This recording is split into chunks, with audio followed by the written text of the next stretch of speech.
ক্রমিক সংখ্যা চুরি করে নাম ঠকানোর অভিযোগ। এবার 2002 সালের ভোটার তালিকায় নাম থাকা ভোটারের ক্রমিক সংখ্যা চুরি করে এবার নিজের নাম তুলে প্রকৃত ভোটারকে নিখোঁজ দেখানোর অভিযোগ। নদিয়ার রানাঘাট উত্তর পশ্চিম বিধানসভা কেন্দ্রের 34 নম্বর বুথ নারায়ণপুর এলাকার ঘটনা।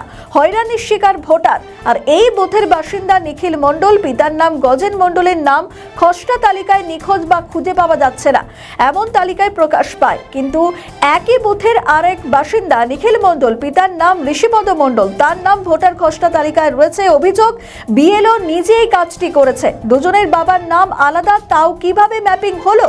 যদিও বিএলও দাবি করছেন যে নতুন সার্ভারের সমস্যা ছিল, সবার বাবার নাম মনে রাখা যায় না। হুমকি দেওয়ার কোনো ঘটনা ঘটেনি, আমার স্বামী হুমকি দেয়নি, নতুন করে নাম উঠে যাবে তালিকায়। অন্য নিখিলের বিষয়টি অভিযোগ করেছে এবং এদিকে বিএলওকে দায়ী করেছেন বিজেপি বিধায়ক। বিষয়টি তিনি দলকে জানাবেন বলে জানিয়েছেন, যেন নির্বাচন কমিশনকে জানায় দল।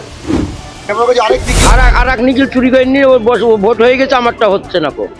কি বলছে বিওলার বলছে হবে হবে বলি আমাকে এক মাস ধরে ঘুরাচ্ছে। তারপরে আমি এখন ভিডিও পেয়ে এসেছি, এসে আমি অফিসারদের জানাচ্ছি, দেখাচ্ছি কাগজ, আমার অরিজিনাল কাগজ আছে।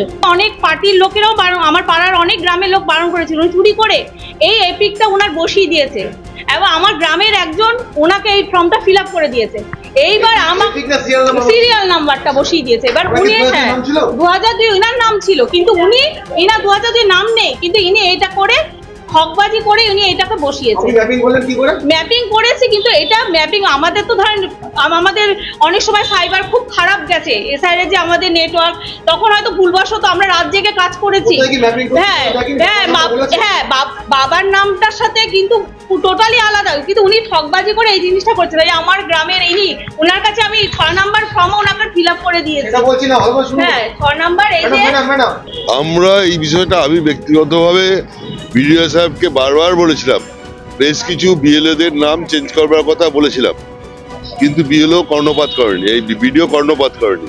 তারই পরিণতি এটা হচ্ছে যে নিশিকান্ত মণ্ডল, তাকে মৃত দেখিয়ে দেওয়া হলো বা সরিয়ে দেওয়া হলো, তার এপিক দিয়ে অন্য কারোর নাম ঢুকিয়ে দেওয়া হলো। এই কারবারটা চলছে সারা রাজ্য জুড়েই চলছে, সারা রাজ্য জুড়েই চলছে। বিএলওরা এই কাজগুলো মুখ্যমন্ত্রী মানে ইনস্ট্রাকশনে এই কাজগুলো হচ্ছে, আর এই ভিডিওরা এগুলো সাপোর্ট করছে। আমরা এটা নিয়ে আমরা ইলেকশন কমিশনের কাছে যাবো, যাতে ওকে অ্যারেস্ট করে, ইনক্লুডিং ভিডিও যাতে শাস্তি পায় তার ব্যবস্থা করবো।